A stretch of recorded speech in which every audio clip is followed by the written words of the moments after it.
Welcome to చిన్ని sir English grammar. Okay, ఈ వీడియోలో మనకు వచ్చేటప్పటికి ఖచ్చితంగా పిల్లలు మీకు 2 మార్క్స్ అయితే పక్కా వస్తుంది ఈ వీడియో నుంచి. వీడియో నచ్చి నాకు 2 మార్క్స్ వచ్చేసాయి ఇంకా అని అనిపిస్తే చివరిగా ఒక లైక్ అయితే ఇవ్వండి కంపల్సరీగా. ఓకే, ఇంకా సబ్స్క్రైబ్ చేసుకోకపోతే సబ్స్క్రైబ్ చేసుకోండి. వీడియో చూసిన తర్వాత డిసైడ్ చేసుకోండి. Okay, combining with sentences with combining the sentences with who, whom, whose, which. Okay, ఈ 4లోంచి అడుగుతున్నాడు 10th క్లాస్లో. కొంచెం జాగ్రత్తగా చూసేయండి. అసలు ఫస్ట్ ఒక్కొక్క దానికి ఒక 3 to 4 ఎగ్జాంపుల్స్ చొప్పున నీట్గా అయితే ఎక్స్ప్లెయిన్ చేస్తూ తీసుకెళ్తాను. అయితే ఫస్ట్ కాన్సెప్ట్ జాగ్రత్తగా వినండి. అయితే సబ్జెక్ట్ టు కేస్ అంటే what is the subject case? Subject case అనేటప్పటికి మనకి సబ్జెక్ట్ కేసెస్లో యాక్టివ్ వాయిస్, వాయిస్ వాయిస్లో చెప్పినప్పుడు కూడా చెప్పాను మీకు.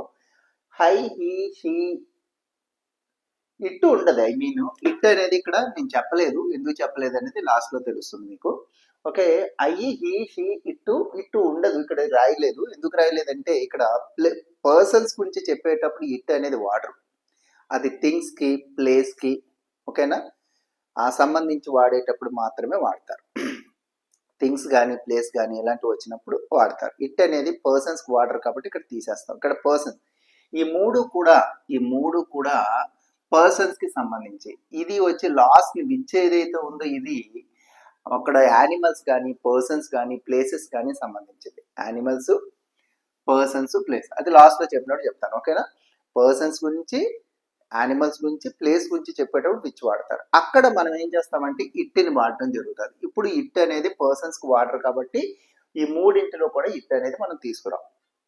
ఓకే, అయితే అందుకే అక్కడ ఇట్ అనేది రాయలేదు. ఒక అర్థమవుతుంది. మిస్ చేశారేమో సార్ అని అనుకుంటారు కదా, మిస్ అయ్యేది.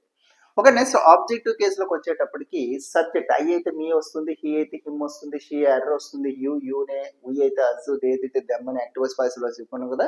వీటిని మనం ఆబ్జెక్టివ్ కేసెస్ అంటాం. మనకి గుర్తుండాలి, ఆబ్జెక్టివ్ కేసెస్ అంటాం. నెక్స్ట్ వచ్చేటప్పటికి పొసెసివ్ కేసెస్ ఉన్నాయి. పొసెసివ్ కేసెస్ ఏంటంటే ఐ అయితే మై లేదా మైన్ అని వస్తుంది, వీటిని పొసెసివ్ కేసెస్ అంటారు. అయితే హీ అయితే హిస్ వస్తుంది, షీ అయితే హెర్ వస్తుంది. ఓకే, ఆబ్జెక్టివ్ కేసులో కూడా హెర్రే అండ్ పొసెసివ్ కేసులో కూడా హెర్రే. యు అయితే కనుక యువర్ వస్తుంది, ఉయ్ అయితే హవర్ వస్తుంది, దే అయితే దేర్ వస్తుంది. ఇవి ఎందులో? ఇవి పొసెసివ్ కేసులో. ఇవి ఖచ్చితంగా మీకు వచ్చేసి ఉండాలి. ఇవి వస్తే నేను సెంటెన్స్ చేంజ్ చేసేటప్పుడు చాలా ఈజీగా మీరు ట్యాగిల్ చేయగలుగుతారు. ఓకే, ఫస్ట్ ఆబ్జెక్టివ్ కేసా, objective case, subjective case, possessive cases గురించి కొంచెం నీట్గా చూసేయండి. ఇవి వచ్చేస్తే మీకు ఈజీగా నేను నేర్పించగలుగుతాను. ఇప్పుడు సపోజ్ హూని ఇలా ఇస్తున్నాడు, ఒక సెంటెన్స్ ఎలా ఇచ్చి ద ఉమెన్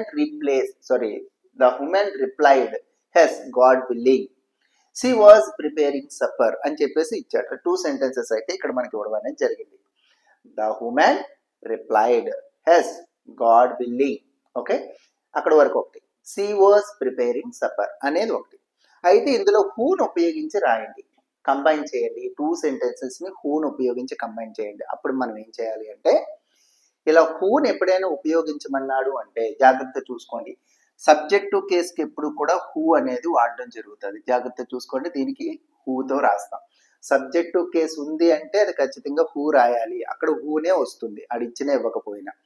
ఇందులో సెకండ్ సెంటెన్స్ లో సబ్జెక్టు కేసు ఏముందో ముందు నెతకండి. ఎస్, సబ్జెక్టు కేసు ఉంది. హూ అన్నాడు అంటే సబ్జెక్టు కేసు ఉంటుంది, డెఫినెట్ గా ఉంటుంది.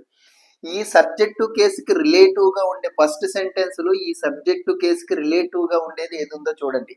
ఇక్కడ చూడండి, దా హుమెన్ అనేది దానికి రిలేటివ్. ఎందుకంటే ఇక్కడ దా హుమెన్ నే సెకండ్ సెంటెన్స్ లో షీ అంటున్నాడు.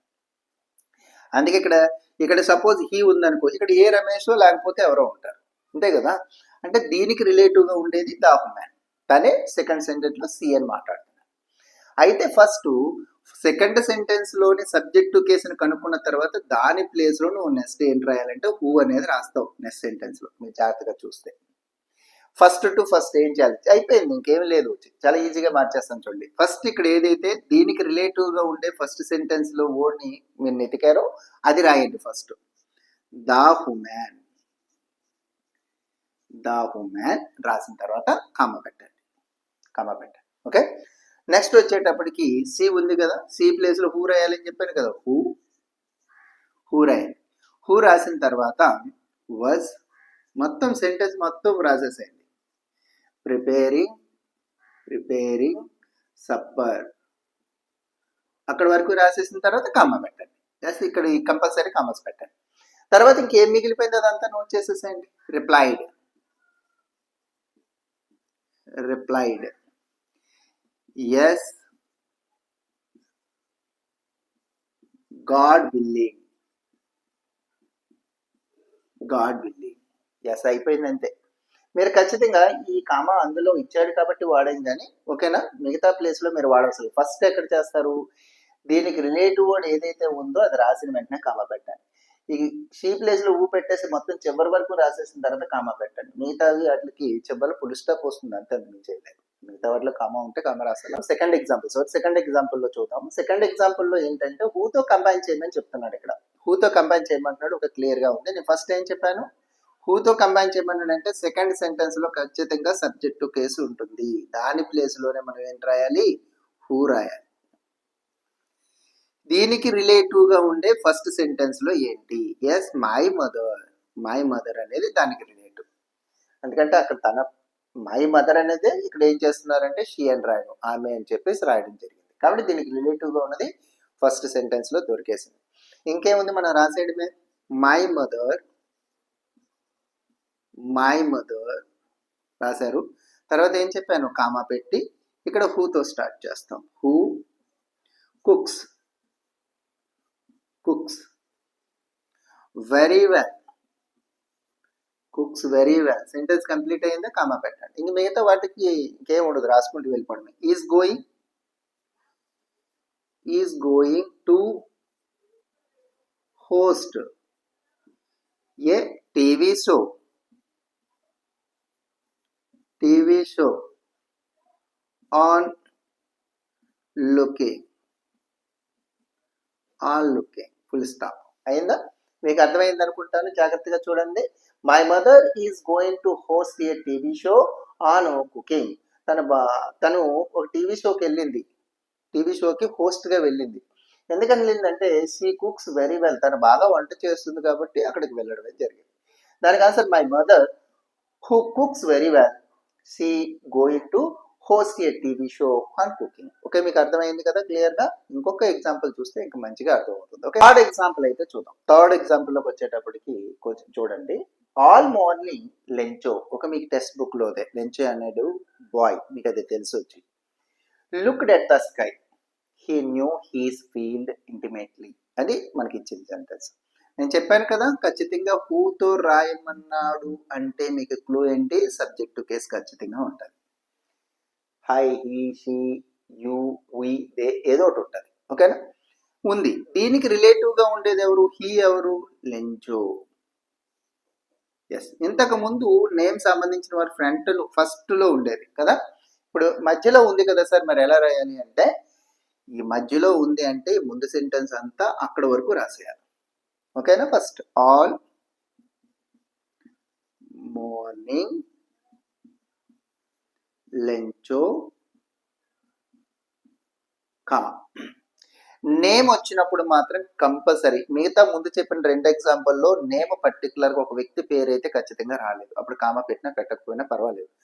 కానీ నేమ్ వచ్చినప్పుడు మాత్రం ఇప్పుడు నేను చెప్పే కామర్స్ కంపల్సరీ పెట్టండి. ఓకే, ఇంక అందుకే అప్పుడు ఫస్ట్ ఎగ్జాంపుల్ నుంచే మీకు పరిచయం చేస్తున్నాను, ఇలా కామా పెట్టిమని. Okay, Lencho. తర్వాత వచ్చేటప్పటికి ఏం చెప్పాను, ఇది రాయకుండా దీని ప్లేస్లో మనం హూ రాస్తాం కదా, who knew his field intimately,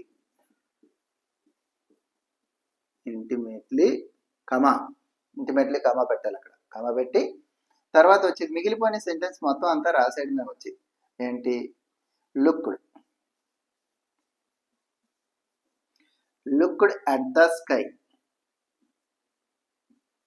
looked at the sky. Okay, అర్థమైంది అనుకుంటున్నాను. ఇలా రాయాలి. ఫస్ట్ అయితే మీకు తెలిసిపోయింది కదా, ఇది వచ్చేసింది కదా, హూకి సంబంధించి క్లియర్ గా వచ్చేసినట్టే కదా. సెకండ్ వన్ చూద్దాం కదా. సెకండ్ వన్ ఏంటంటే ఇప్పుడు మోడల్లో 2 ఆబ్జెక్టివ్ కేసు సంబంధించి ఎప్పుడు వాడతారు. ఆబ్జెక్టివ్ కేసుని వాడాలంటే హూమ్ అనేది రాస్తాం. ఆబ్జెక్టివ్ కేసుతో ఎప్పుడు కూడా హూమ్ రాస్తాం. మీ, హిమ్, హెర్, యూ, అజ్, దమ్ ఇవన్నీ కూడా ఆబ్జెక్టివ్ కేసెస్. ఈ ఆబ్జెక్టివ్ కేసెస్ తో ఎప్పుడు కూడా ఆబ్జెక్టివ్ కేసు సెకండ్ సెంటెన్స్ లో ఆబ్జెక్టివ్ కేసుని ఎతికేయడమే, ఇంకేమీ లేదు. సెకండ్ కేసులో ఆబ్జెక్టివ్ కేసు కనబడుతుంది చూడండి, హెర్ కనబడుతుంది. దీని రిలేటివ్గా హెర్ అంటే అమ్మాయి, అమ్మాయికి సంబంధించి ఎవరైనా ఉన్నారు? ఎస్ ఉన్నారు, గీత ఉంది కదా. కాబట్టి ఈ రెండు దొరికేసాయంటే ఈజీయే, కానీ చిన్న చేంజ్ ఉంటుంది, జాగ్రత్తగా చూడాలి. దీని ప్లేస్లో మనం ఇప్పుడు హూమ్ రాయబోతున్నాం. రాసి కానీ అక్కడ కాదు, దాన్ని సెంటెన్స్ ఈ చివరికి తీసుకొచ్చి స్టార్ట్ చేయాలి. ఓకేనా? క్వశ్చన్ వర్డ్ ఎప్పుడు కూడా స్టార్టింగ్ తీసుకొచ్చి స్టార్ట్ చేయాలి ఆ సెంటెన్స్కి. అంతే, క్లియర్ అయిపోయింది. ఇంకా చూడండి, గీత గీత రాస్తారు, కామ కంపల్సరీ పెట్టాలి. ఇది ఎక్కడ కదా తీసుకొచ్చి రాయాలని చెప్పాను? Whom he, whom he gives story books comma పెట్టాలి చెప్పాను కదా. ఇక్కడ అక్కడ కామా కంపల్సరీ. మిగతా ఏం మిగిలిపోయి రాసింది? రీడ్స్ వెల్ అంతే కదా, ఫుల్ స్టాప్. దాట్స్ అయిపోయింది, చాలా ఈజీ కదా. ఇప్పుడు చూడండి, ఇందులో వచ్చేటప్పటికి చిన్న కొత్త విషయం. ఆబ్జెక్టివ్ కేసు ఏముంది? దెమ్. ఎస్, దెమ్ ఉంది. దెమ్ అంగా కాదు, దీని ముందు ప్రిపోజిషన్ ఏమని ఉంటే దాంతో సహా తీసుకోవాలి మీరు. ఎందుకంటున్నానంటే దెమ్ ప్లేస్లోని మీరు హూమ్ రాస్తారు, ఇది క్లియర్. కానీ ప్రపోజిషన్ మాత్రము హూ ముందు స్టార్ట్ చేయాలి. ఓకే, ప్రపోజిషన్ టు హూమ్ అని చెప్పేసి రాయాలి. జాగ్రత్త చూసుకోండి, ప్రపోజిషన్ ఉన్నప్పుడు అది జాగ్రత్త చూసుకోండి. ఇప్పుడు వచ్చేటప్పటికి సేమ్. అయితే దెమ్ అనే వాళ్ళు వారికి సంబంధించిన వాళ్ళు ఎవరు ఉన్నారు? మై ఫ్రెండ్స్ రిలేటివ్ వర్డ్ దానికి సంబంధించి, కాబట్టి దొరికేసింది. కాబట్టి రాసేద్దాం మై ఫ్రెండ్స్ కామా పెట్టక నేనేం చెప్పాను? దీన్ని ఎక్కడ తీసుకురావాలి? స్టార్టింగ్ ఎక్కడ తీసుకొచ్చి రాయాలి కదా. కాబట్టి అక్కడ నుంచి స్టార్ట్ చేయాలి. To who we gave the biryani రాసేసిన తర్వాత కామా పెట్టాలని చెప్పాను కదా. కామా పెట్టి తర్వాత మిగిలిపోయిన సెంటెన్స్ అంతా రాసేయండి. lived in Hyderabad. అర్థమైంది అనుకుంటాను, అంతే. ఓకే, ఒక్కొక్క ఎగ్జాంపుల్ చూద్దాం. ఓకే, థర్డ్ ఎగ్జాంపుల్ చూద్దాం. థర్డ్ ఎగ్జాంపుల్ ఏంటంటే, this man cheated me, I trusted him. ఇది మనకి ఇచ్చింది. ఈ సెంటెన్స్ ని మనకి దేంతోని? హూమ్ తో కలిపి రాయమంటున్నాడు. హూమ్ తో కలిపి రాయమంటున్నాడు అంటే ఖచ్చితంగా మనకి ఆబ్జెక్టివ్ కేసు ఉండాలి. ఆబ్జెక్టివ్ కేసు హిమ్ ఉంది కదా, హిమ్ ఉంది. హిమ్ అంటే అతను, అతని యొక్క కదా, ఆ పదాలకి సంబంధించిన వారు. ఓకే, ఎస్, దిస్ మ్యాన్ దొరికేసింది, దానికి సంబంధించి రిలేటివ్ దొరికేసింది. కాబట్టి ఇప్పుడు మనం ఏం చేస్తామంటే దిస్ మ్యాన్ కమా పెట్టండి. ఇప్పుడు వచ్చేటప్పటికి ఏం చెప్పాను? దీని ప్లేస్ లో కదా మనం హూమ్ రాయిపోతున్నాం. ఈ హూమ్ రాసింది ఎక్కడ తీసుకురావాలి? ఈ సెంటెన్స్ స్టార్టింగ్ తీసుకొచ్చి రాయాలని చెప్పాను. హూమ్ ఐ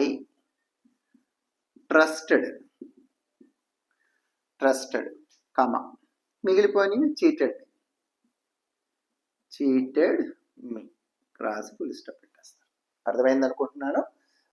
ఒక థర్డ్ మోడల్ అయినటువంటి ఇక్కడ హూస్ అనేది కూడా మనం రాస్తాం. అయితే హూస్ అనేది దేనికి సంబంధించి అంటే పొసెసివ్కి సంబంధించింది.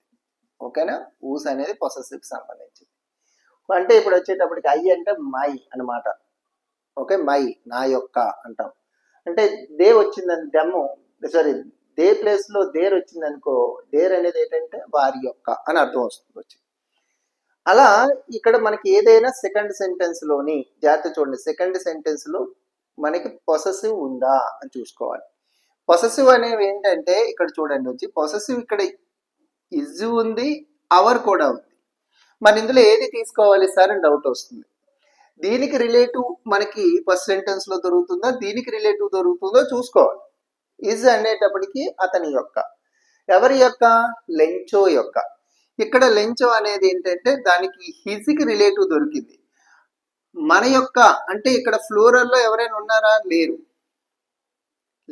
ఓకేనా, అక్కడికి వచ్చేటప్పుడు ఫ్లోరల్లో అస్కి వీకి మనకి objective case, sorry possessive case our అనమాట. అవరికి మీనింగ్ లో ఇక్కడ మనకి దొరకట్లేదు. ఇస్కి రిలేటివ్ గానే దొరికింది కానీ దీనికి దొరకట్లేదు. అలాంటప్పుడు మనం దీన్ని తీసుకోం. ఓకే, అర్థమవుతుంది, జాగ్రత్త చూసుకోండి. ఇప్పుడు వచ్చేటప్పటికి ఫస్ట్ రాసేటప్పుడు లెంచో రాస్తాం, కామా పెట్టాలి. ఇక్కడ దీని ప్లేస్ లో కదా మనం వచ్చేటప్పటికి హూస్ అనేది రాస్తున్నాం. ఓకే, అది స్టార్టింగ్లోనే ఉంది కాబట్టి క్లియర్ వచ్చింది. హూస్ రాసేసాం. రాసిన తర్వాత eyes, see into our mind, our minds, comma పెట్టాలి. కామా పెట్టితే మిగిలిపోయినవి ఏవైతే ఉంటే అవి రాసేయడమే. ప్రే టు గాడ్, అంతే. ఓకేనా? ఈ విధంగా రాయడం మీకు ఈజీగానే అనిపిస్తుంది. ఇంకా ఒకటి వస్తే అన్ని, కానీ చిన్నవి ఏంటంటే ఇవి తెలియాలి. సబ్జెక్ట్ కేస్ పొసెసివ్ ఇవి తెలియాలి. మీకు తెలిస్తే ఈజీగా రాయొచ్చు. ఇంకొక ఎగ్జాంపుల్ చూడండి దీని మీద. ఇక్కడ these sports persons are going to meet the president. Their performance has been excellent.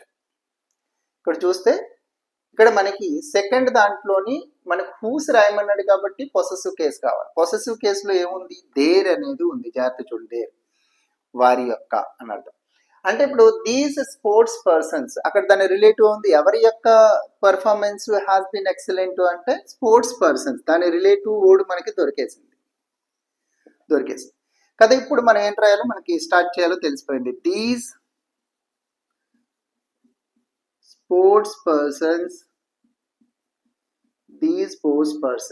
Persons రాసేసాం, comma పెట్టేసాం.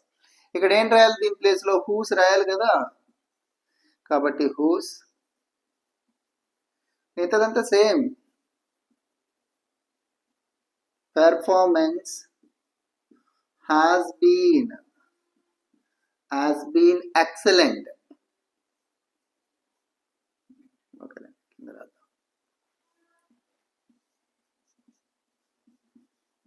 Excellent, comma.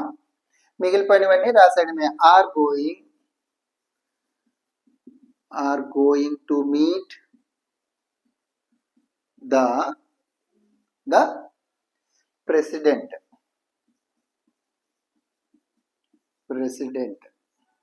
ఎస్, అర్థమైంది అనుకుంటాను. నీట్గా తెలిసింది కదా. ఈజీగా 2 మార్క్స్ మీకు వచ్చినట్టు ఈ వీడియో అయిన తర్వాత లైక్ ఇవ్వడం మాత్రం మర్చిపోకండి. ఓకే, ఇప్పుడు చూస్తే నెక్స్ట్ వచ్చేటప్పటికి మనకి ఇంకొకటి ఉండిపోయింది. చెప్పాను కదా, విచ్. ఇది దేంతో వాడతారని చెప్పాను? యానిమల్స్, ప్లేసెస్, థింగ్స్, వీటితో వాడతారు. అందుకే దీనికి జాగ్రత్తగా మనం చెక్ చేసుకున్నట్టయితే అక్కడ మనకి సెకండ్ సెంటెన్స్లో ఏంటేటి ఉంటాయంటే దే కానీ, దెమ్ కానీ,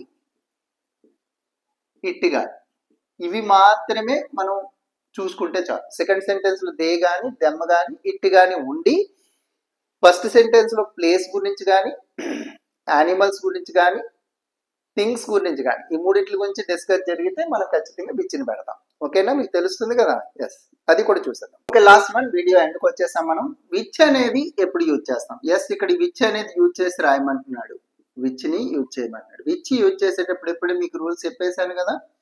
విచ్ యూజ్ చేయమన్నాడు అంటే అది ఖచ్చితంగా ఫస్ట్ సెంటెన్స్లో యానిమల్స్ గురించి కానీ, ప్లేసెస్ గురించి కానీ, థింగ్స్ గురించి కానీ ఉండి తీరుతారు. ఓకే, ఫస్ట్ అవతల దాంట్లో మనకి ఇట్ కానీ, దే కానీ, దెమ్మ కానీ ఉందనేది. ఇట్టు ఉంది. ఇట్టు ఉంటే మీరు కళ్ళు మూసుకొని చెప్పొచ్చు. అవతల పక్క ఖచ్చితంగా యానిమల్ గురించి కానీ, ప్లేస్ గురించి కానీ, థింగ్ గురించి కానీ ఖచ్చితంగా ఉంటుంది. అంటే ఒక వస్తువు ఉంది ఇక్కడ చూద్దాం. బుక్ అనేది ఒక వస్తువు, థింగ్స్ గురించి ఉంటుందని చెప్పాం కాబట్టి ఇప్పుడు దొరికేసింది. ఇంకేముంది, అయిపోయింది. అయితే దీని ప్లేస్లో ఏంటి రాయాలి? ఇటు ప్లేస్లో ఏంటి రాయాలి? మనం విచ్ అనేది రాయాలి. కాబట్టి ఇది ఎండ్లో ఉంది కాబట్టి ఫస్ట్ తీసుకొచ్చి రాస్తాం. సేమ్ రూలే కదా. ద బుక్ కామా పెట్టకూడదు. ఇక్కడ మెయిన్ విషయం ఏంటి తెలుసా? అక్కడ ఏవైతే కామాస్ ఇలా పెట్టాలని చెప్పానో అవి ఇక్కడ మాత్రం కామాలు పెట్టకండి. ఓకేనా? క్లియర్గా కామా పెట్టకుండా రాసేయండి. ఎక్కడ కామా యూజ్ చేయకండి. వచ్చి నెక్స్ట్ విచ్ రాసేటప్పుడు కామాని యూజ్ చేయకండి. నెక్స్ట్ విచ్ రాసాక my father bought. Okay, next కామల్ ఏం పెట్టొద్దని చెప్పాను? ఈజ్ న్యూ, అంతే, ఫుల్ స్టాప్. ఇక్కడ చూసినట్టయితే ఇట్ ఉంది. ఇట్టిక్ ప్లేస్లో మనం ఏంటి రాస్తాం? విచ్ రాస్తాం. ఎస్, విచ్ రాస్తాం. దాన్ని ఈ ప్లేస్లో తీసుకొస్తాం. హిట్కి ఇక్కడ ఏదో ఒక యానిమల్ ఉంది చూడండి, మనకి స్నేక్ అనే యానిమల్ ఉంది కాబట్టి జంతువు అనేది ఉంది, సరిపోయింది. ఓకే, ఇక్కడ చూసినట్టయితే ఫస్ట్ ఏంటి రాయాలి? The snake. కామా మాత్రం పెట్టొద్దు, మరలా చెప్తున్నాను, కామా పెట్టొద్దు. ఓకే, కామా కొంచెం జాగ్రత్త చూసుకోండి.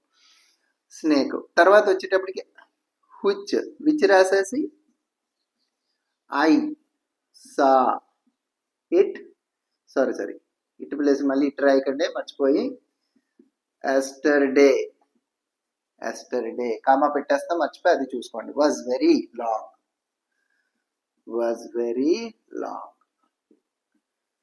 దాట్స్ మీకు ఈ వీడియో నచ్చే ఉంటుంది. ఈ వీడియో చూస్తే చాలు మీకు 2 మార్క్స్ పక్కా ఖచ్చితంగా వచ్చేస్తాయి. నాకు 2 మార్క్స్ అని అనిపిస్తే సో హ్యాపీ. మీ ఫ్రెండ్స్కి షేర్ చేయండి. ఇంకా సబ్స్క్రైబ్ చేసుకోకపోతే సబ్స్క్రైబ్ చేసుకోండి. Thank you for watching.